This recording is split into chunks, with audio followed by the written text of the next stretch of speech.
நேரம் ஆண்டவருடைய வார்த்தையை நாம் கேட்டு நிறைவாக நம்முடைய தேசத்துக்காக, இந்திய தேசத்துக்காக சிறப்பாக ப்ரொஃபஸர் அருள் அவங்க ஜெபம் பண்ண போறாங்க. மற்ற குறிப்புக்குள்ளே நாம் கடந்து சொல்ல போகிறோம். ஆண்டவருடைய வார்த்தையை ஒரு 25 நிமிடம் மாத்திரம் கேட்டு திருவிருந்து, காணிக்கை, மற்ற நிகழ்ச்சிக்குள்ளே கடந்து சொல்ல போகிறோம். நம்முடைய தேசம் 1947 ஆண்டு ஆகஸ்ட் மாதம் 15ஆம் தேதி இந்தியா சுதந்திரம் அடைந்தது. ஒரு இந்திய தேசம் பல ஆண்டுகளாக வெள்ளைக்காரனுக்கு அடிமைகளாக, வெள்ளையர்களுக்கு கொத்தடிமைகளாக வாழ்ந்த நாட்கள் உண்டு. கடந்த நாட்களே நீங்கள் செய்தித்தாள் பார்க்கும் பொழுது எந்த ஊர் என்று சொல்லி எனக்கு சரியாக தெரியவில்லை, 2 லட்சம் ரூபாய் ஒருவர் கடன் வாங்கினபடியினாலே அவர் மனைவி, அவர் பிள்ளைய கொத்தடிமைகளாக ஒரு கிராமத்திலே ஒரு குடும்பம் கொத்தடிமைகளாக வைத்திருந்தார்கள்.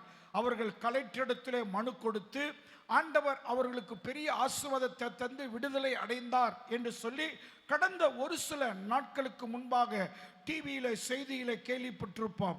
இன்றைக்கும் அநேக ஆசீர்வாதங்கள் நம்முடைய தேசத்திலே இந்தியாவுக்காக பல மனிதர்கள் பாடுபட்டார்கள்.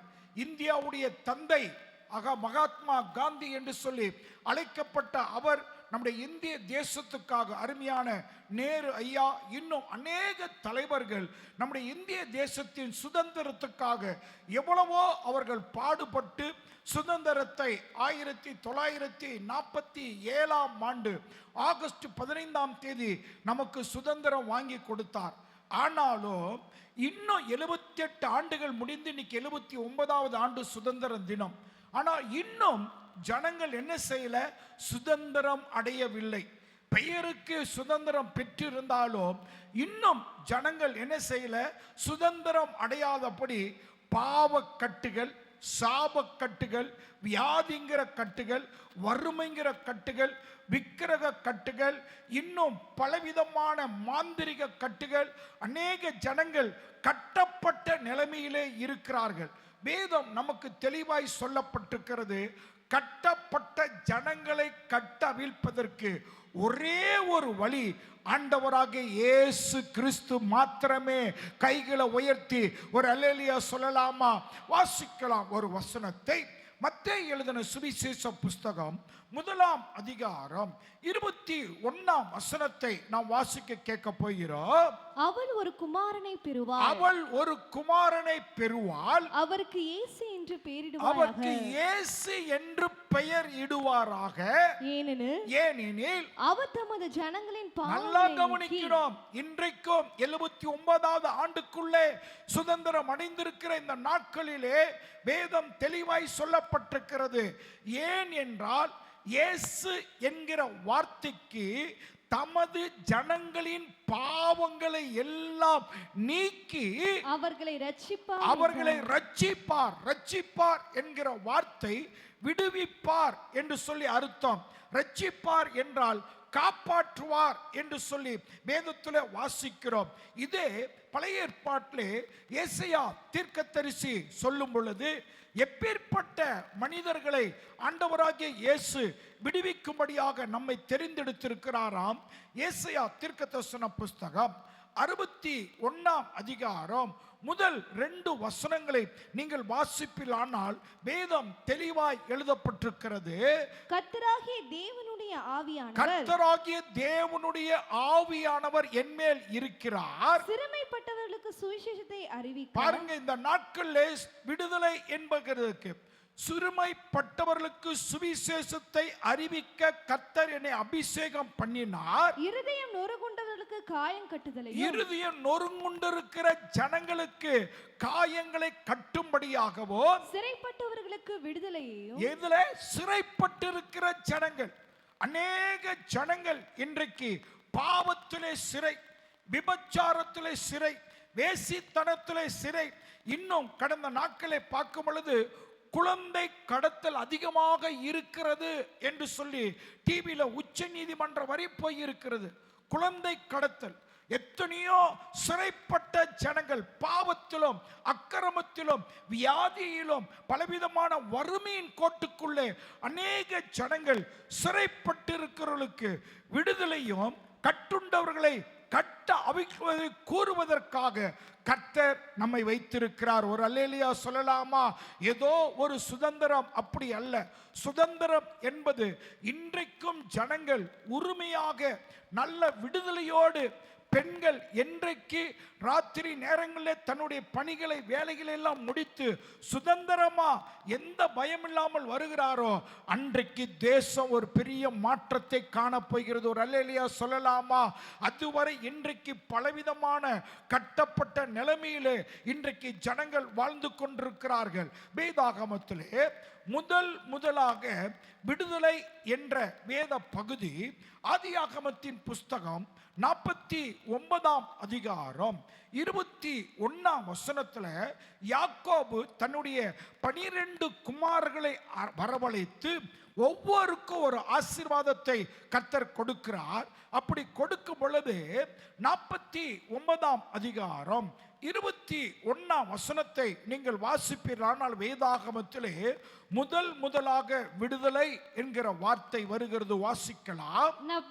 நப்தலி யாக்கோபுடைய குமாரன் நப்தலி விடுதலை பெற்ற பெண்மான். இதுவரை அவன் அடிமைகளாக இருந்திருக்கலாம். ஆனா ஒரு தகப்பன் அவனை ஆசீர்வதிக்கும் பொழுது எப்படி அவனை ஆசீர்வதிக்கிறாராம்? நீ விடுதலை பெற்ற பெண்மான், இன்பமான வசனங்களை வசனிப்பாய், இன்பமான வசனங்களை வசனிப்பாய். அப்பொழுது இதுவரை கட்டப்பட்ட நிலைமையிலே அநேக ஜனங்கள் வாழ்ந்து கொண்டிருக்கும் பொழுது கர்த்தர் உங்களையும் என்னையும் இந்த பட்டணத்தில் வைத்திருப்பதற்கு ஒரு காரணம், மற்றவர்களை விடுவிக்கும்படியாக. ஒரு அல்லேலூயா சொல்லலாமா?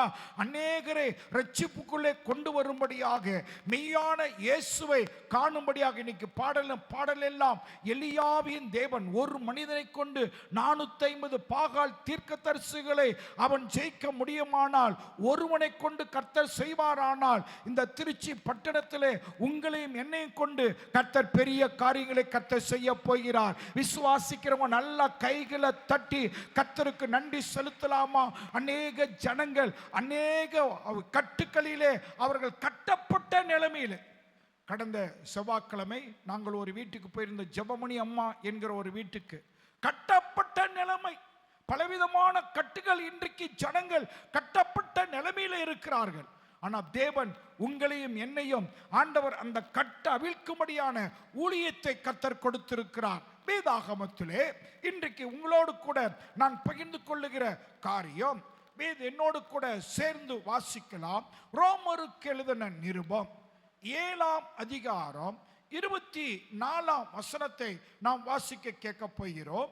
ரோமருக்கு எழுதின நிருபம் 27ஆம் அதிகாரம் 7ஆம் அதிகாரம் 24ஆம் வசனம் வாசிக்கலாம். நிர்பந்தமான மனுஷன் நான். பாருங்க, பவுல் சொல்றார்.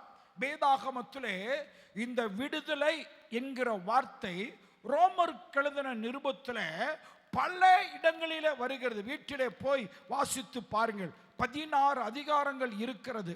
16 அதிகாரங்களிலே விடுதலை ஆக்கப்பட்டாய், விடுதலை என்கிற வார்த்தை மாத்திரம் ரோமருக்கு எழுதின நிருபத்திலே பரிசுத்த பவுல் பல பகுதியிலே எழுதியிருக்கிறார்.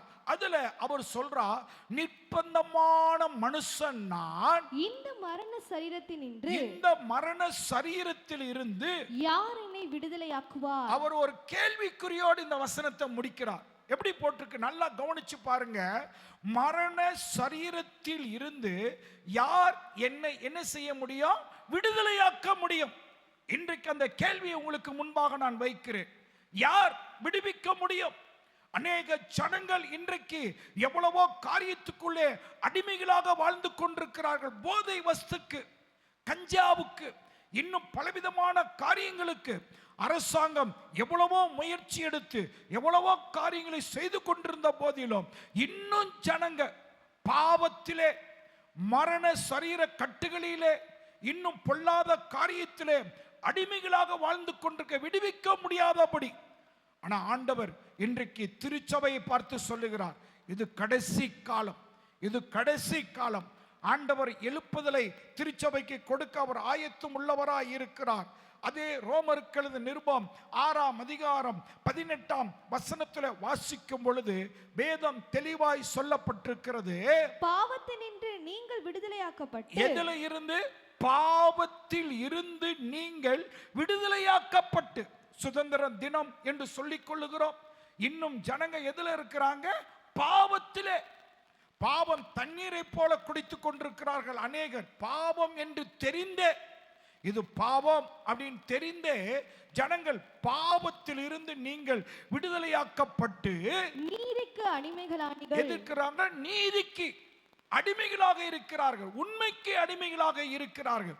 ஆனாலும் பொய்க்கு அவர்கள் வாழ்ந்து கொண்டிருக்கிறார்கள். கர்த்தருடைய பிள்ளையே, ஆண்டவராக இயேசு கிறிஸ்து நம்ம பாவத்திலிருந்து விடுவித்து நம்ம அவரை சொந்த இரட்சகராக ஏற்றுக்கொள்ளும்படியான பாக்கியத்தை கர்த்தர் நமக்கு தந்திருக்கிறார். நல்ல கைகளை உயர்த்தி ஒரு அல்லேலூயா சொல்லலாமா? நீங்களும் நானும் ஒரு நாளிலே பாவத்திலே, அக்கிரமத்திலே, அருவருப்பிலே, அநியாயத்திலே, மற்ற காரியத்துக்குள்ளே அடிமைகளாக இருந்தோம். என்றைக்கு ஆண்டவராக இயேசுவை நாம் சொந்த இரட்சகராக ஏற்றுக்கொண்டோமோ அன்றைக்கு ஆண்டவர் இந்த பாவ சரீரமாகிய மரண கட்டுகளிலிருந்து நம்மை அவர் விடுவித்து இன்றைக்கு தேவனுடைய பிள்ளையாக இன்னைக்கு கர்த்தர் நம்மளை அமர வைத்திருக்கிறார். நல்ல கைகளை தட்டி நன்றி செலுத்தலாமா? வேதாகமத்திலே 7ஆம் அதிகாரம், ரோமர் எழுதின நிருபம் 7ஆம் அதிகாரம் 23ஆம் வசனத்தை நீங்கள் வாசிக்கும் பொழுது ரொம்ப தெளிவாய் பரிசுத்த பவுல் சொல்லுகிறார், பாவ பிரமாணத்துக்கு என்னை சிறையாக்கி கொள்ளுகிறது. என்ன பிரமாணமா? பாவம் என்கிற பிரமாணம். நல்லா தெரியுது இது பாவம், இது பொல்லாத காரியம். அப்படி தெரிந்தோம் மனிதனை என்ன செய்கிறதா? சிறைப்பிடித்துக் கொள்ளுகிறது. இன்னைக்கு அநேகர் இந்த பாவ கட்டுக்குள்ளே அநேகர் இருந்து விடுதலையாக்க முடியாதபடி தவித்துக் கொண்டிருக்கிறார்கள். அதே பவுல் ரொம்ப அழகா ரோமர் எழுதின நிருபத்தில் அவர் எழுதுகிறார். 15ஆம் வசனத்திலிருந்து நான் வாசிக்க போற. அவர் எப்படி அழகா எழுதுகிறார் வாசிக்கலாம் வேகமாக. எப்படி எனில், நான் செய்கிறது எனக்கே சம்மதி இல்லை. இன்னைக்கு அநேக சொல்லக்கூடிய வார்த்தை இதுதான். இது எனக்கு பாவம் தெரியுது, ஆனாலும் நான் செய்யக்கூடாதுன்னு நினைக்கிறேன், அது எனக்கே சம்மதி இல்லை. நான் விரும்புகிறதை செய்யாமல், நான் விரும்புகிறதை செய்யாமல் நான் வெறுக்கிறதையே செய்கிறேன். நான் வெறுக்கிறதை. இன்றைக்கு அநேக கட்டுகளிலே இருப்பதற்கு காரணம் இதுதான். தெரியும், பாவம் என்பது தெரியும், ஆனாலும் விடுதலையாக்கப்பட விடாதபடி சிறைப்பிடிக்கப்பட்டிருக்கிறது. இந்த இடத்துல வாசிக்கிறோம், நான் வெறுக்கிறதையே செய்கிறேன். இப்படி நான் விரும்பாததை செய்கிறவனாய் இருக்க, இப்படி நான் விரும்பாததை செய்கிறவனாக இருக்க நியாயப்பிரமாணம் நல்லதென்று ஒத்துக்கொள்கிறேனே. நியாயப்பிரமாணம் எப்படி போட்டிருக்கு? நல்லதென்று ஒத்துக்கொள்ளுகிறேனே. ஆதலால் நான் அல்ல, நல்ல அந்த வசனத்தை கவனிக்கணும். நான் அல்ல, எனக்குள் வாசமாய் இருக்கிற பாவமே, எனக்குள் வாசமாய் இருக்கிற பாவமே அப்படி செய்கிறது. கர்த்தருடைய பிள்ளையே, இந்த பாவ சரீரத்திலிருந்து யார் என்னை விடுதலையாக்க முடியும்? பவுல் கேள்வி கேட்கிறான். பதில் நீங்களும் நானும் தான். திருச்சபை நீங்களும் நானும் தான். வேதம் தெளிவாய் சொல்லப்பட்டிருக்கிறது, எனக்குள் வாசமாயிருக்கிற பாவமே. இன்னும் நீங்கள் வேதாகமத்திலே 19ஆம் வசனமும் 20ஆம் வசனமும் வாசித்தா தெளிவாய் எழுதப்பட்டிருக்கிறது. ஆதலால் நான் விரும்புகிற நன்மையை செய்யாமல், நான் விரும்புகிற நல்ல காரியங்களை செய்ய முடியாமல் விரும்பாத தீமையை செய்கிறேன். காரணம், இந்த சரீரத்துக்குள்ளே மனிதனை சிறைப்பிடித்து வைத்திருக்கிற பாவம். சில ஆட்கள் சொல்லுவாங்க, குடிப்பழக்கத்திலிருந்து விடுதலைன்னு நினைக்கிறேன், முடியல. இந்த கடன் பிரச்சனையிலிருந்து விடுதலை ஆக்கணும்னு நினைக்கிறேன், முடியல. இந்த விபச்சாரத்திலிருந்து, பொல்லாத காரியத்திலிருந்து நான் விடுதலையாக்கணும் விரும்புகிறேன், முடியல.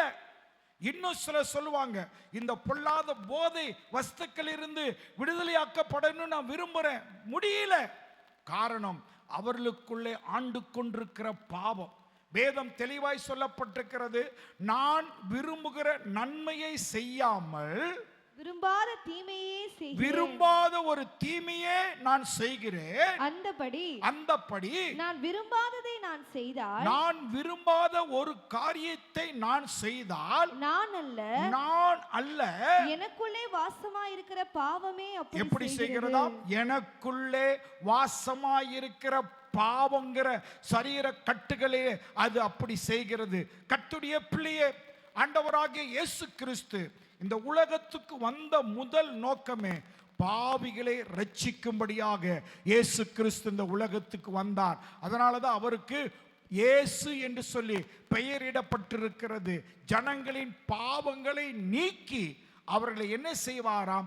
ரட்சிப்பார், விடுவிப்பார் என்று சொல்லப்பட்டிருக்கு. இன்றைக்கு இயேசு இல்லாத எத்தனையோ ஜனங்கள், எத்தனை விதமான ஜனங்கள் வாழ்ந்து கொண்டிருக்கிறார்கள். ஆனால் நீங்களும் நானும் அந்த உன்னதமான தெய்வத்தை ஆராதிக்கும்படியான பாக்கியத்தை கர்த்தர் தந்திருக்கிறார். வேதாகமத்திலே 1 யோவான் எழுதின புஸ்தகம் 1ஆம் அதிகாரம் 7ஆம் வசனத்தை நாம் வாசிக்க கேட்க போகிறோம். 1 யோவான் 1ஆம் அதிகாரம் 7ஆம் வசனத்தை வாசிக்கலாம். அவர் ஒளியில் இருக்கிறது போல, அவர் நீங்களும் நானும் ஆராதிக்கிற ஒரு தேவன் இருளான தேவன் அல்ல. நம்முடைய ஆண்டவரை குறித்து வேதம் தெளிவாய் சொல்லப்பட்டிருக்கிறது. இயேசு கிறிஸ்து ஒளியாய் இருக்கிறது போல நாமும் ஒளியிலே நடந்தால், நாமும் அவரை போல ஒளியிலே நடந்தால் ஒருவரோடு ஒருவர் ஐக்கியப்பட்டு ஒருவருக்கொருவர் நாம் எப்படி இருப்போம்? அன்பினாலே, நல்லவித காரியத்தினாலே ஐக்கியப்பட்டிருப்போம். அவருடைய குமாரனாகிய இயேசு கிறிஸ்துவின் இரத்தம், அவருடைய குமாரனாகிய இயேசு கிறிஸ்துடைய இரத்தம் சகல பாவங்களையும் நீக்கி நம்மை விடுவிக்கிறதா இருக்கிறது. கைகளை தட்டி விடுதலை அடைய வேண்டும் என்றால் ஒரே ஒரு வழி, இயேசு கிறிஸ்து நமக்காக சிந்தப்பட்ட அவருடைய இரத்தத்தின் மாத்திரம்தான் விடுதலை உண்டுங்க. ஆண்டவராகிய இயேசு நம்மை விடுவிக்கும்படியாக இந்த பூமிக்கு வந்தார். ஆகவே பவுல் சொல்றான், இந்த மரண சரீரத்திலிருந்து என்னை யார் விடுதலையாக்க முடியும்? இயேசு சொல்றார், நான் உன்னை விடுதலை கொடுப்பேங்கிறாரு. அல்லேலூயா. பாவ கட்டுகளிலே முதலாவது விடுதலை.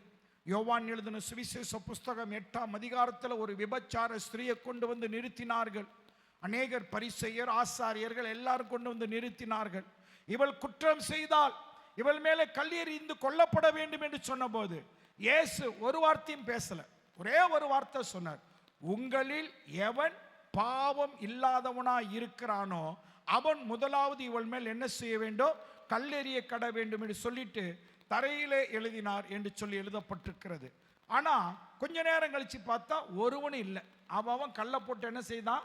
போயிட்டான். அப்ப எல்லா மனிதர்களும் எப்படி இருக்கிறாங்க? பாவத்துக்குள்ளாக்கப்பட்டபடியினாலே யாரையும் நியாயம் தீர்க்க முடியாதபடி இருந்தது.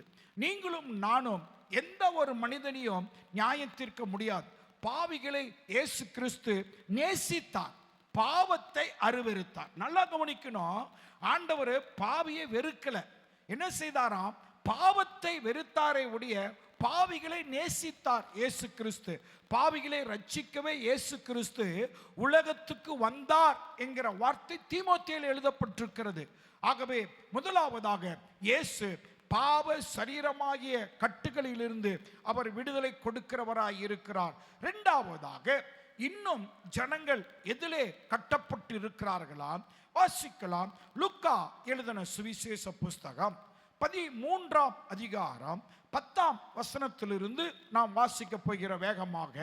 ஒரு ஓய்வு நாளில் அவர் ஜெப ஆலயத்தில் போதகம் பண்ணி கொண்டிருந்தார். இயேசு கிறிஸ்து பிரசங்கம் பண்ணி கொண்டிருந்தார். அப்பொழுது 18 வருஷமாய் பலவீனப்படுத்தும் ஆவியை கொண்ட ஒரு ஸ்திரீ, அப்பொழுது 18 வருஷமாய் பலவீனப்படுத்தும் ஆவியை கொண்ட ஒரு பெண் அங்கே இருந்தால், அவள் எவ்வளவும் நிமிரக்கூடாத கூனியா இருந்தாள். அவள் எவ்வளவேனும் நிமிரக்கூடாத கூனியாக இருந்தால் இயேசு அவளை கண்டு, நல்லா கவனிக்கணும், 18 வருடம். 18 வருடம் என்றால் ஒரு வருஷத்துக்கு 365.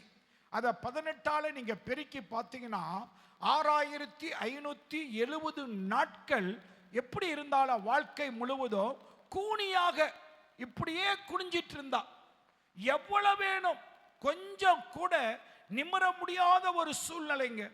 நம்மளால இன்னைக்கு கொஞ்சம் முழங்கால போடுங்கன்னா நம்மளால முடியல. ஆனா இவளுடைய வாழ்க்கை, பிசாசு என்ன செய்தானா, பலவீனத்தை கட்டப்பட்ட ஒரு காரியம். இயேசு அவளை கண்டு தம்மிடத்தில் அழைத்து ஸ்திரீயே, பெண்ணே, உன் பலவீனத்தினின்று விடுதலையாக்கப்பட்டாய் என்று எப்படி சொன்னார்? உன் பலவீனத்திலிருந்து விடுதலையாக்கப்பட்டாய். இன்னைக்கு இரண்டாவதாக அநேக ஜனங்கள் கட்டப்பட்டிருக்கிற காரியம் பலவீனங்கிற காரியம். எதை எடுத்தாலும் பலவீனம், முடியல. இன்னைக்கு ஆலயத்துக்கு பாருங்க, அரசாங்க விடுமுறை, எல்லாம் விடுமுறை, பாதி ஜனங்க தூங்கிட்டு இருக்காங்க. காரணம் கேட்டு பாருங்க, உடம்பு முடியல, ஒரு பலவீனம் என்னை ஆட்கொள்ளுகிறது. கர்த்தருடைய பிள்ளையே, பலவீனம் மனிதனை ஆட்கொள்ளாதபடி நாம் பலவீனத்தை மேற்கொள்ளுகிற பிள்ளைகளாக காணப்பட வேண்டும். ஒரு அல்லேலூயா சொல்லலாமா? பலவீனம் நம்மை ஆட்கொள்ளக்கூடாது. நம்ம என்ன செய்யணும்? கர்த்தருடைய பிள்ளைகள், பலவீனத்தை நாம் மேற்கொள்வதற்கு கர்த்தர் நமக்கு பலன் கொடுத்திருக்கிறார். பரிசுத்த பவுல் சொல்ற, ஆண்டவரே இந்த பலவீனம் என்னை விட்டு நீங்கும்படி எத்தனை முறை கர்த்தரிடத்தில் வேண்டிக் கொண்டானா? 3 முறை. ஆண்டவர் சொன்ன, என் கிருபை உனக்கு போதுனார். ஒரு அல்லேலூயா சொல்லலாமா? இன்றைக்கு காலையிலே, இந்த சுதந்திர தின நாளிலே, 79வது ஆண்டு கொண்டாடப்பட்டு கொண்டிருக்கிற நம்முடைய வாழ்க்கையிலே ஆண்டவராக இயேசு கிறிஸ்து நம்ம பலவீனத்திலிருந்து நம்மை விடுதலையாக்குகிறவராக, அநேக கட்டுகளிலிருந்து நம்மை விடுவிக்கிறவராக. வேதத்திலே யோவான் எழுதின சுவிசேஷ புஸ்தகம் 8ஆம் அதிகாரம் 36ஆம் வசனத்தை நாம் வாசிக்கும் பொழுது, குமாரன் உங்களை விடுதலையாக்கினார். எப்படியா? மெய்யாகவே. பொய்யாகவே எழுதப்படல, பொய்யாகவே சொல்லப்படல. எந்த ஒரு மனிதன் ஆண்டவராகிய இயேசுவை மெய்யாக உண்மையாக நாம் ஏற்றுக்கொள்ளுகிறோமோ, அவர் அந்த மனிதனுக்கு விடுதலை கொடுக்கிறவராக இருக்கிறார். எப்பேற்பட்ட கட்டுகளாக இருக்கலாம். இன்னும் சிலர் பாரம்பரிய கட்டு, இப்படிதான் இருக்கணும், இப்படிதான் நடக்கணும்னு கட்டப்பட்ட நிலைமையிலே அநேக ஜனங்கள் வாழ்ந்து கொண்டிருக்கிறார்கள். எத்தனையோ விதமான கட்டுகள்.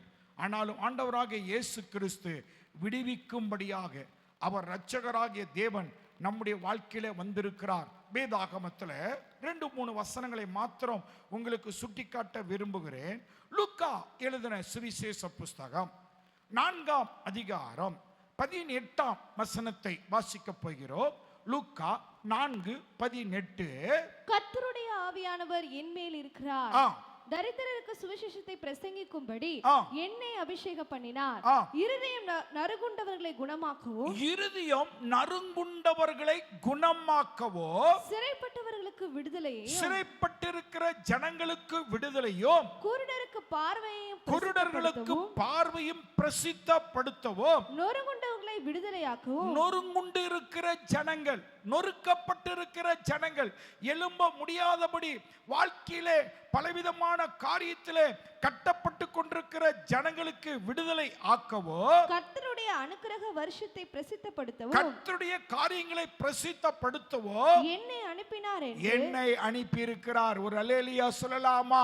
புத்தூர் ஏஜி சபை விசுவாசிகளை கர்த்தர் இதற்காக தான் அழைக்கப்பட்டிருக்கிறார். ஒரு நல்ல கைகளை உயர்த்தி ஒரு அல்லேலூயா சொல்லுவோம். கர்த்தருடைய பிள்ளையே, இன்றைக்கு நாம் ஒரு தீர்மானம் எடுக்க வேண்டும். ஆண்டவரே, இன்னும் என் குடும்பத்தில் நம்முடைய உறவுக்காரர்கள், உடன்பிறப்புகள், இரத்த சம்பந்தப்பட்டவர்கள் எத்தனையோ பேர் கட்டப்பட்ட நிலைமையிலே இன்னும் இருக்கிறாங்கப்பா. அவர்களை நாங்கள் கட்டுக்குள்ளே கொண்டு வரும்படியாக, இயேசுங்கிற நாமத்தை அவர்களுக்கு தரித்து கொள்ளும்படியாக எங்களை அப்படியே ஒப்பு கொடுக்கிறோம் என்று சொல்லும் பொழுது நிச்சயம் கர்த்தர் செய்வார். வேதாகமத்திலே பவுல் கொலேசியருக்கு எழுதின நிருபம் 1ஆம் அதிகாரம் 13ஆம் வசனத்தை வாசிக்கலாம். கொலேசியருக்கு எழுதின நிருபம் 1ஆம் அதிகாரம் 13ஆம் வசனத்தை வாசிக்கலாம். இருளின் அதிகாரத்தினின்று நம்மை விடுதலையாக்கி. எதிலிருந்து கர்த்தர் நம்மளை விடுவிச்சிருக்கிறாரா? இருளின் அதிகாரத்தில் இருந்து, அந்தகாரத்தில் இருந்து, இருளுடைய அந்தகாரம், பிசாசு கட்டுகளிலே, பொல்லாத காரியத்திலே நீங்களும் நானும் ஒரு நாளிலே அடிமைகளாக வாழ்ந்து கொண்டிருந்த நம்மை ஆண்டவராகிய இயேசு கிறிஸ்து தெரிந்து கொண்டு நம்மை விடுதலையாக்கி தமது அன்பின் குமாரனுடைய ராஜ்யத்திற்கு, தம்முடைய அன்பின் குமாரனுடைய ராஜ்யத்துக்கு உட்படுத்தினவனுமாய் இருக்கிற பிதாவை ஸ்தோத்திரிக்கிறோம். இப்ப நம்மை ஆசீர்வதித்திருக்கிற பிதாவை நாம் என்ன செய்யறோம்? ஸ்தோத்திரிக்கிறோம். ஆண்டவருக்கு நன்றி செலுத்துகிறோம். எதுல? நம்மை விடுவித்திருக்கிறபடியினாலே. ஆகவே நீங்களும் நானும் இந்த 79வது சுதந்திர தின நாளிலே ஆண்டவர் நமக்கு கொடுத்திருக்கிற விடுதலையோடு ஆராதிக்கும்படியான ஆசீர்வாதத்தை கர்த்தர் நமக்கு தந்திருக்கிறாருங்க. ஒரு அல்லேலூயா சொல்லலாமா? இந்திய தேசம் ஒரு பாதுகாப்பான தேசம். இந்திய தேசம் நம்மை ஆசீர்வதிக்கத்துக்குள்ளே கொண்டு போகிற தேசம்.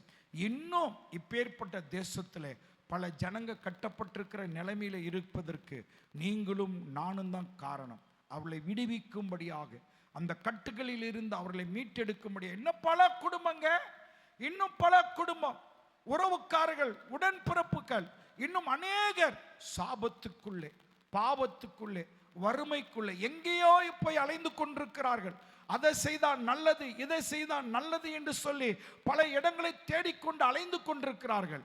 ஆனா இயேசு சொல்றாரு, குமாரன் உங்களை விடுதலை ஆக்கினால் மெய்யாகவே நீங்கள் விடுதலை ஆக்கப்படுவீர்கள். கர்த்தருடைய ஆவியானவர் எங்கே உண்டோ அங்கே என்ன உண்டு? விடுதலை உண்டு. ஆவியானவர் எந்த இடத்துல வாசம் பண்றாரோ அந்த இடத்துல விடுதலை கர்த்தர் கொடுக்கிறார். கடைசியாக நாம் ஜெபம் பண்ண போகிறோம். அடுத்ததாக நம்முடைய ஆண்டவராக இயேசு கிறிஸ்து நமக்கு கொடுத்த ஒரு பெரிய ஸ்லாக்கியம். என்ன ஸ்லாக்கியமா? உபாகமத்தின் புஸ்தகம் 23ஆம் அதிகாரம் 5ஆம் வசனத்தை வாசிக்க போகிறோம். உபாகமம் 23:5. உன் தேவனாகிய கர்த்தர் பிலேயாமுக்கு செவி கொடுக்க சித்தம் இல்லாமல் உன் தேவனாகிய கர்த்தர் உன்மேல் அன்பு கூர்ந்தபடியினால், உன் தேவனாகிய கர்த்தர் உங்க மேல, இந்த கேட்டுக்கொண்டிருக்கிற, இதை பார்த்து கொண்டிருக்கிற ஒவ்வொரு ஜனங்கள் மேலே அவர் அன்பு கூர்ந்தபடியினால், உன் தேவனாகிய கர்த்தர், உன்னை நேசிக்கிற உன் தேவனாகிய கர்த்தர் அந்த சாபத்தை உனக்கு குடும்பத்துல தலைமுறை தலைமுறையாக கட்டப்பட்டிருக்கிற எல்லா சாபத்தை இந்த 79வது ஆண்டிலே ஆரம்பத்திலே கர்த்தர் உனக்கு ஆசீர்வாதமாய் கர்த்தர் மாட்டுகிறார். கைகளை தட்டி எல்லாரும் நன்றி செலுத்தலாமா? இந்த சுதந்திர தின நாளிலே கட்டப்பட்டிருக்கிற எல்லா கட்டுகளிலிருந்து தேவன் உன்னை விடுவிக்கிறார். ஆகவே ஏதோ ஒரு தெய்வத்தை ஆராதிக்க நீங்களும் நானும் வல்ல. விடுதலையாக்கப்பட்டு சிறைப்பட்டிருக்கிற நமக்கு சுதந்திரத்தை கர்த்தர் தந்திருக்கிறார். இந்திய தேசம் 47ஆம் ஆண்டு, இன்னைக்கு 79 ஆண்டுகள் கொண்டாடப்படுகிறது. ஆனாலும் இன்னும் ஜனங்க கட்டப்பட்ட நிலைமையிலே ஜீவனுள்ள தேவனை அறியாதபடி கண்களை பிசாசானவன் குருடாக்கப்பட்டு வைத்திருக்கிறான். நீங்களும் நானும் அவர்களுக்கு விடுதலை கொடுக்கும்படியாக நாம் வந்திருக்கிறோம். வேதாகமத்தில் 146ஆம் சங்கீதம் 7ஆம் வசனத்தை நீங்க வாசிப்பீங்கன்னா ரொம்ப அழகா சங்கீதக்காரன் சொல்றான். 146:7. அவர் ஒடுக்கப்பட்டவர்களுக்கு நியாயம் செய்கிறார், பசியா இருக்கிறவருக்கு ஆகாரம் கொடுக்கிறார், கட்டுண்டவர்களை கர்த்தர் என்ன செய்கிறார்? விடுவிக்கிறார். விடுவிக்கிறார். 147:3 நீங்க வாசித்தீங்கன்னா இன்னும் ஒரு படி அழகா சங்கீதக்காரன் எழுதுகிறான். 147:3. இருதயம் நொறுங்குண்டவர்களை குணமாக்குகிறார். இருதயம் நொறுக்கப்பட்ட நிலைமையில இருக்கிற ஜனங்களை குணமாக்குகிறார். அவர்களுடைய காயங்களை கட்டுகிறார். காயங்களை கர்த்தர் கட்டுகிறார். ஒரு அல்லேலூயா சொல்லலாமா? அந்த தெய்வத்தை நாம் ஆராதிக்கிறோம். ஆகவே நீங்களும் நானும் கட்டப்பட்ட மனிதர்கள் எல்லாம் கட்டவிழ்க்கப்பட வேண்டும். காயப்பட்ட மனிதர்கள் எல்லாம் கல்வாரியின் அன்பை பார்க்க வேண்டும். அந்த தெய்வத்தை பார்க்கும்படியாக இன்றைக்கு நீங்களும் நானும் வந்திருக்கிறோம். அப்படியே ஒரு நிமிடம் வேதாகமத்தை வைத்து கீழே வைத்து விட்டு எல்லாரும் அப்படியே எழுமி நிற்க போகிறோம். எல்லாரும் எழுமி நின்று கைகளை உயர்த்தி, ஆண்டவரே நாங்கள் கட்டப்பட்ட நிலைமையில வந்திருக்கிறோம் ஐயா. ஆண்டவரே எங்கள் விடுவிப்பீராக. எங்களுடைய இந்திய தேசம் இயேசுவை அறியட்டும் அப்பா, இயேசுவை அறியட்டும், ஜீவனுள்ள தேவனை அறியட்டும். எல்லா வாய்களை திறந்து கர்த்தரை நோக்கி கூடுமானால் உடைய கரங்களை உயர்த்தி நாம் ஜெபிக்க போகிறோம். நீங்களும் நானும் ஜெபிக்கும்படியாக வந்திருக்கிறோம். தேசத்துக்காக பரிந்து பேசும்படியாக வந்திருக்கிறோம். அப்படியே ஒப்பு கொடுத்து திருமதி கீதா காணிக்கை அவர்கள் முன்பாக வந்து, ஆண்டவரே எங்கள் சபை மக்களுக்காக நாங்கள் ஜெபிக்கிறோம். என்னுடைய திருச்சி பட்டணத்துக்காக நாங்கள் ஜெபிக்கிறோம் ஐயா. சிறைப்பட்டிருக்கிற ஜனங்களை விடுவிக்கும்படியாக எங்களை ஒரு விசை நாங்கள் தெரிந்து கொண்ட தேவன் இன்றைக்கு மற்ற ஜனங்களை தெரிந்து கொள்ளும்படியாக எங்களை அர்ப்பணிக்கிறோம் என்று சொல்லி சகோதரி அவங்க ஜெபம் பண்ண போறாங்க. ஸ்தோத்திரம் ஆண்டவரே, நன்றியோடு துதிக்கிறோம் அப்பா. இந்த நல்ல நாளுக்காக நன்றி செலுத்துகிறோம் ஆண்டவரே. அப்பா உம்முடைய பிள்ளைகளாகி எங்களை ஒரு மனதோடு கூட்டி உம்முடைய நாமத்தை உயர்த்தவும் ஆண்டவரே, எங்கள் இந்திய தேசத்திற்காக நன்றி செலுத்த செலுத்தவும் நீர் பாராட்டின கிருபைகளுக்காக உமக்கு ஸ்தோத்திரம். ஆம் தகப்பனே, எங்களை இந்த தேசத்தில் வைத்திருப்பதற்காக ஸ்தோத்திரம். எங்கள் தேசத்தை உம்முடைய பரிசுத்த வேதத்திலே நீர் பதித்து வைத்ததற்காக உமக்கு ஸ்தோத்திரம். எங்கள் நிமித்தம் உம்முடைய சீஷனை எங்கள் தேசத்திற்கு அனுப்பி உம்முடைய நாமத்தை உயர்த்தினதற்காக உமக்கு ஸ்தோத்திரம். ஸ்தோத்தரிக்கிறோம் தகப்பனே. எங்களை ரட்சித்தவர், எங்களை அபிஷேகித்தவர், எங்களை பரலோகத்திற்கு சொந்தமாக்கினவர். இன்னும் உம்மை அறியாத எத்தனையோ ஜனங்கள் இருக்கிறாங்கப்பா. எங்கள் உறவுக்காரவங்க இருக்கிறாங்க, எங்கள் நண்பர்கள் இருக்கிறாங்க, எங்கள் அண்டை வீட்டார் எதிர் வீட்டார் இருக்கிறாங்கப்பா. எங்களுக்கு அறிமுகமானவர்கள் அநேகர் இருக்கிறாங்க இயேசப்பா. இந்த நாளில் ஆகிலும் அவர்கள் கண்கள் திறக்கப்பட, அவர்கள் கட்டுகளில் இருந்து விடுவிக்கப்பட ஒரு மனதோடு நாங்கள் ஜெபிக்கிறோம் இயேசப்பா. சிறைப்பட்டிருக்கிற எங்கள் ஜனங்களை விடுவிப்பீராக.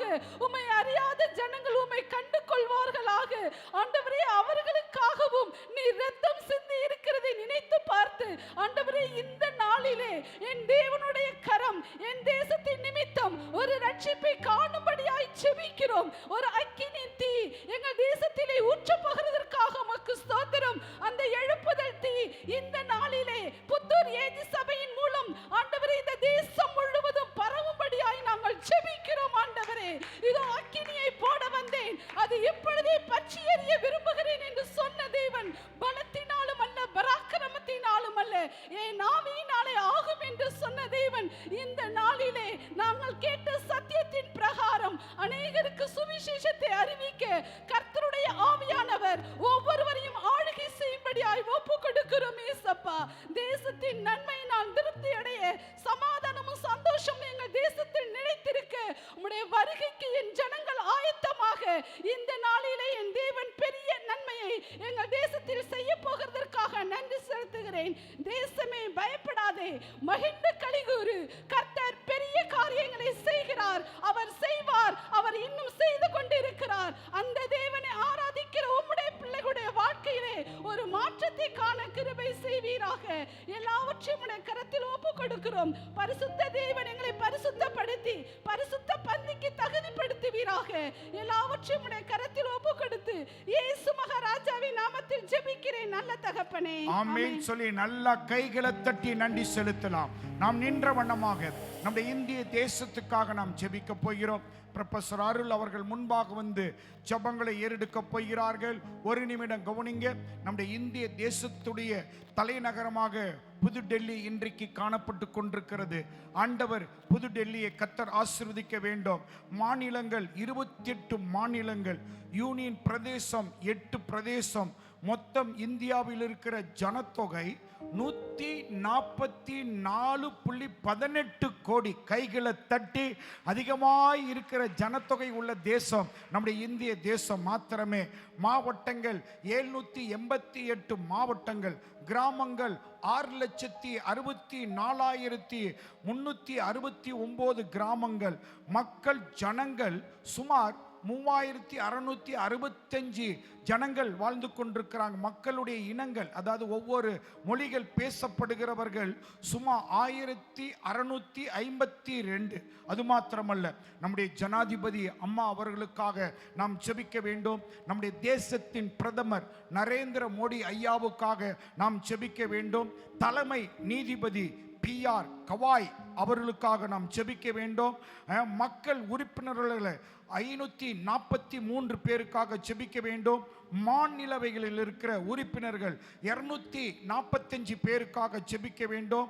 மக்களவை சபாநாயகர் ஓம் பிரலா அவர்களுக்காக நாம் ஜெபிக்க வேண்டும். எதிர்க்கட்சி தலைவர் ராகுல் காந்தி அவர்களுக்காக நாம் ஜெபிக்க வேண்டும். நம்முடைய இந்திய தேசத்திலே இந்துக்கள் மாத்திரம் 79.8% இருக்கிறார்கள். எத்தனை பேரு? 79.8%. முகமதியர்கள் 14.2% மாத்திரம் இருக்கிறார்கள். அதை விட கிறிஸ்தவர்கள் வெறும் 2.3 பேர். இன்னும் பல பேர் கெசட்ல பேர் மாத்தல. என்னுடைய பேர் இன்னும் மாற்றப்படாமல் இருக்கு. இன்னும் நம்ம கூடாம இருக்கிற சிறுபான்மையாளர் என்று சொல்லப்பட்டு கொண்டிருக்கிறோம். ஆகவே ஆண்டவர் இந்தியா இயேசுவை அறிய வேண்டும். எல்லாம் ஒருமனப்பட்டு ப்ரொஃபசர் அருள் அவர்கள் மேலே வந்து ஜெபம் பண்ண போறாங்க. எல்லாம் ஒருமனப்பட்டு நாம் ஜெபிக்க போறோம். எல்லாரும் கைகளை உயர்த்தி கூடுமான அளவுக்கு ஒரு பாரப்பட்டு நம்முடைய தமிழ்நாட்டு முதலமைச்சர் அருமையாய் மு.க. ஸ்டாலின் ஐயா அவர்களுக்காக, சட்டமன்றத்தில் இருக்கிற உறுப்பினர்களுக்காக எவ்வளவோ நல்ல காரியங்கள் நம்முடைய தமிழ்நாட்டுக்கு செய்து கொண்டிருக்கிறார். ஆண்டவர் ஒரு நிலையான ஆட்சியை கர்த்தர் ஆசீர்வதித்து தாங்கப்பா. நல்ல ஒவ்வொருக்கும் அதிகாரம் உள்ள யாவருக்கும் 1 தீமோத்தேயின் புஸ்தகத்தில் வாசிக்கிறோம், ராஜாக்களுக்காகவும் அதிகாரம் உள்ளவர்களுக்காகவும் வேண்டிக் கொள்ளுங்கள் என்ற வார்த்தையின்படி நாங்கள் ஜெபிக்கிறோம் என்று சொல்லி ஒருமனப்பட்டு ஜெபிக்க போகிறோம். எல்லாரும் ஸ்தோத்திரம் பண்ணுவோமா? அநேகருடைய ஸ்தோத்திரத்தினாலே கிருபை பெருகும் என்று வேதம் சொல்லுகிறது. இப்பொழுது ஜெபிக்கும் போதே தேசத்திலே கர்த்தர் ஒரு மாற்றத்தை தருவாராக. தமிழகத்திலே கர்த்தர் மாற்றத்தை தருவாராக. எல்லாரும் தூங்கிக் கொண்டு இருக்கும்போது எழும்பு பிரகாசி உன் ஒளி வந்தது என்று சொன்னது போல புத்தூரிலிருந்து ஒரு புதிய கிருபை இறங்குவதாக, புத்தூரிலிருந்து ஒரு புதிய ஆரம்பம் கடந்து வருவதாக. எல்லாரும் வாய்களை திறந்து அபிஷேகத்தில் நிறைந்து அந்நிய பாஷையில் என் நாமம் தரிக்கப்பட்ட என் ஜனங்கள் தங்களை தாழ்த்தி தங்கள் பொல்லாத வழிகளை விட்டு மனம் திரும்பும் போது அப்பொழுது பரலோகத்தில் இருக்கிற நான் கேட்டு அவர்கள் பாவத்தை மன்னித்து அவர்கள் தேசத்திற்கு, இந்திய தேசத்திற்கு கர்த்தர் 2025 ஒரு சேமத்தை கட்டளையிடுவாராக. ஓ ரபாலா சந்தர ரியாந்துரபால ஷபரபலபலபலபலபா ரியாதுரபலபல கபரபலபல ஷபரபலபலபலபலபா. ஆண்டவரே உமக்கு நாங்கள் நன்றி செலுத்துகிறோம். நேர்த்தியான இடத்துல எங்களுக்கு பங்கு கிடைத்ததுக்காய் ஸ்தோத்திரம். கர்த்தர் எங்களுக்கு பங்கும் எங்களுக்கு சுதந்திரமாய் இருப்பதற்காய் ஸ்தோத்திரம். எனக்கு ஆலோசனை தந்த கர்த்தரை துதிப்பேன், அவர் என்னுடைய வலது பாதத்தில் இருப்பதால் நான் அசைக்கப்படுவதில்லை என்று சொல்லி கர்த்தர் ஆண்டவரே 7 மாதங்கள் 14 நாட்கள் கடந்து வந்து இந்த 8வது மாதத்தின் 15ஆம் நாளில் இந்த கால வேளையில உம்மாலே முன்குறிக்கப்பட்டவர்களா, உம்மாலே தெரிந்து கொள்ளப்பட்ட பிள்ளைகளாய் மை நோக்கி நாங்கள் பார்க்கிறோம் ஆண்டவரே. மை நன்றியோடு நாங்கள் மை துதிக்கிறோம், மை நன்றியோடு மை உயர்த்துகிறோம். மை பிரஸ்தாபப்படுத்துகிற எந்த இடத்திலையும் நீர் வந்து எங்களை ஆசீர்வதிக்கிற தேவன். எங்கள் தேசத்தின் மேல் உம்முடைய கண்கள் பட்டதுக்காக நாங்கள் நன்றி செலுத்துகிறோம். ஓ ரபா பாபா ரீதாரா லா சந்தாரா ராதுரா பலபா 144.18 கோடி ஆண்டவரே இந்திய ஜனத்திற்காய் நாங்கள் பரிதவிக்கிறோம் ஆண்டவரே. அப்பா ஆபிரகாம் ஜெபித்தான், 50 நீதிமான்கள் இருந்தா, 45 நீதிமான்கள் இருந்தா, 40 நீதிமான்கள் இருந்தால் என்று சொல்லி நான் இருக்கிறேன் கர்த்தர் பாதுகாத்துக் கொள்ளுங்கன்னு சொன்னது போல எங்கள் நிமித்தம் புத்தூர் ஏஜி திருச்சபை நிமித்தம் எங்களுடைய தேசம் காப்பாற்றப்படட்டும். ஒரு எழுப்புதல் தீ இறங்கட்டும், அக்கினி இறங்கட்டும், ஆரோக்கியம் உண்டாகட்டும், சாபங்கள் நீங்கட்டும், வியாதிகள் நீங்கட்டும், ஒரு புதிய பலன் உண்டாகட்டும். கர்த்தருடைய எழுப்புதல் திருச்சி பட்டணத்தில் இருந்து புத்தூரிலிருந்து பரவுவதாக.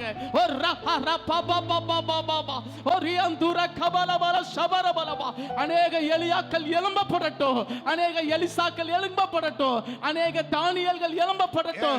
உன் செய்கைக்கு தக்க பலனை கர்த்தர் உனக்கு அருள்வாராக. இஸ்ரவேலின் தேவனுக்கு அடைக்கலமாக வந்த உனக்கு ஒரு இந்திய தேசத்திற்கு ஒரு நிறைவான பலன் கடந்து வருவதாக. நீர் சகலத்தையும் செய்ய வல்லவர். நீர் செய்ய நினைத்தது ஒரு நாளும் தடைபடாது. எங்கள் நிமித்தம் எங்கள் தேசம் பாதுகாக்கப்படுவதற்காக ஸ்தோத்திரம். இந்திய தேசத்தில் இருக்கிற 534 எம்பிக்களுக்காக ஜெபிக்கிறோம். தேவன் கொடுத்த நல்ல ஆண்டவரே அப்பா திரௌபதி முர்மு அம்மா குடியரசு தலைவருக்காக நாங்கள் ஜெபிக்கிறோம். எங்களுடைய பாரத பிரதமருக்காக நரேந்திர மோடிக்காக நாங்கள் ஜெபிக்கிறோம். அவர் ஆளுகைக்குள்ளாக இருக்கிற அனைத்து எம்பிகளுக்காக நாங்கள் ஜெபிக்கிறோம் ஆண்டவரே. உத்தரப்பிரதேசத்தில் காணப்படுகிற அநேக எம்பிகளுக்காக நாங்கள் பரிதவிக்கிறோம் ஆண்டவரே. ஞானமில்லாதபடி சங்காரமாய் கொண்டிருக்கிற அந்த தேசங்கள் மேல் உடைய கரம் இருப்பதாக, 28 மாநிலங்கள் மேல் கரம் இருப்பதாக, ஒவ்வொரு கவர்னர்கள் மேல் உடைய கவனம் கடந்து வருவதாக. நீ மாற்றி அனுப்புகிற தேவன், ராஜாக்களை தள்ளி ராஜாக்களை மாற்றுகிற தேவன், நீ காலங்களையும் சமயங்களையும் மாற்றுகிற தேவன். இந்திய தேசத்தின் 8 திசை முதல் கன்னியாகுமரி முதல் காஷ்மீர் வரை கர்த்தருடைய கரம் இறங்குவதாக. Right now, Lord, fill them everyone, you master. எல்லா மக்கள் மேல் உம்முடைய கரம் இருக்கட்டும். விசேஷமா எங்களுடைய தமிழ்நாட்டிற்காக நாங்கள் ஜெபிக்கிறோம். நீர் கொடுத்த நல்ல முதல்வருக்காய் நாங்கள் ஜெபிக்கிறோம். 234 சட்டமன்றத்துக்காய் நாங்கள் ஜெபிக்கிறோம். கர்த்தர் கொடுத்திருக்கிற எல்லா எம்எல்ஏக்களுக்காய் நாங்கள் ஜெபிக்கிறோம். கடந்த நாட்கள் நாங்கள் ஜெபித்தது போல கர்த்தர் 11 கிறிஸ்தவ எம்எல்ஏக்களை கர்த்தர் கொடுத்திருக்கிறீர். நாள் ஒன்று வரப்போகிறது. கர்த்தர் தமிழ்நாட்டை நீர் ஆள போகிறீர். உமக்கு சித்தமானவளை கர்த்தர் கொண்டு வர போகிறீர். அதற்கு இந்த கால வேளையில் நம்முடைய ஜெபம், நம்முடைய சுதந்திர ஜெபம் உண்டாவதற்கு நாங்கள் நன்றி செலுத்துகிறோம். திருச்சி பட்டணத்துக்காக என்னுடைய கலெக்டர் சரவணனுக்காக நாங்கள் ஜெபிக்கிறோம். 11 தாலுக்காக நாங்கள் ஜெபிக்கிறோம். 6 எம்எல்ஏக்கு நாங்கள் ஜெபிக்கிறோம். ஒரு எம்பி துரை வைகோக்காக நாங்கள் ஜெபிக்கிறோம். ஆண்டவரே, எல்லா கட்டுகள் மறையட்டும். ஆண்டவரே, ஒரு சுதந்திர வாசல் உண்டாகட்டும்.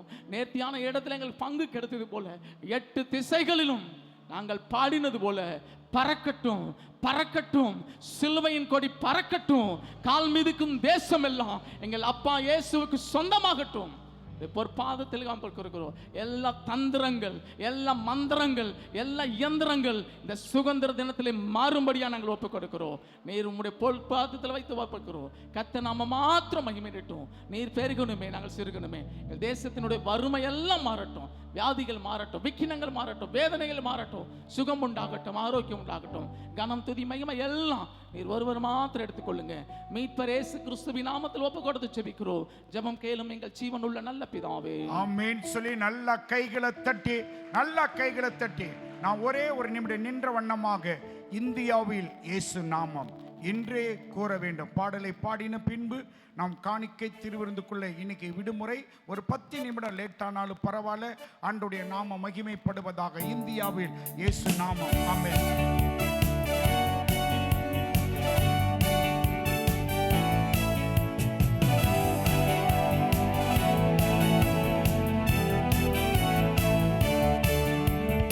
இந்தியாவில் இயேசு நாமம் இன்றே கூற வேண்டும்.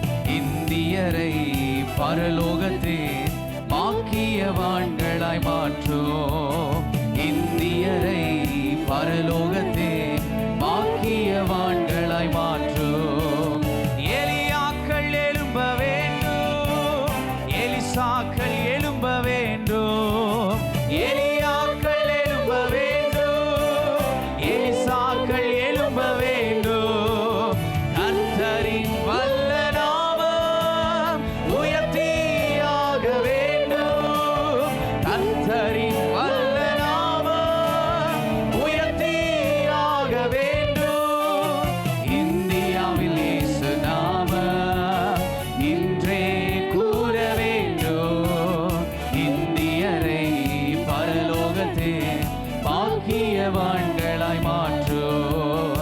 இந்தியரை பரலோகத்தில் பாக்கியவான்களாய் மாற்றும்.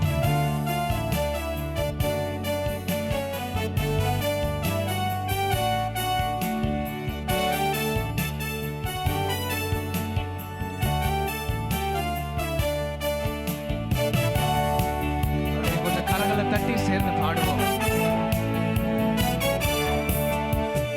தேசத்தின் ஜனங்கள் காக்க, தீரப்பின் வாயில் நிற்க. தேசத்தின் ஜனங்கள் காக்க, தீரப்பின் வாயில் நிற்க.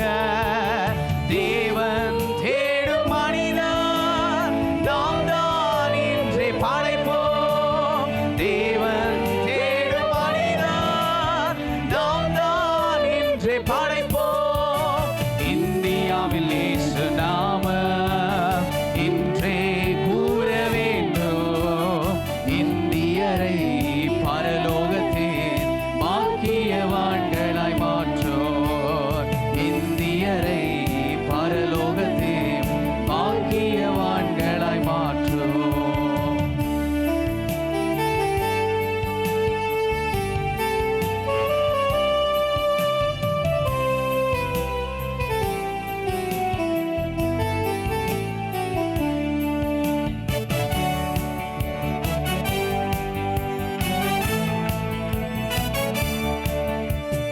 அக்கினி இறங்க வேண்டும், அற்புதம் விளங்க வேண்டும்.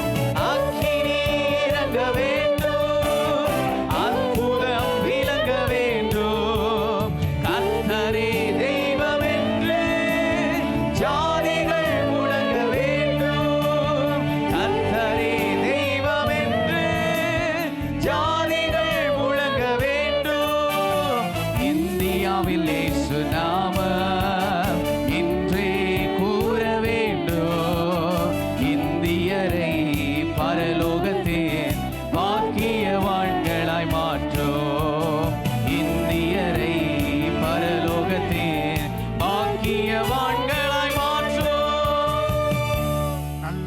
கைகளை தட்டி அப்படி கர்த்தருடைய பாதத்திலே நாம் அமருவோம். இப்பொழுது கர்த்தருக்காக காணிக்கை கொடுத்து மற்றபடி திருவிருந்து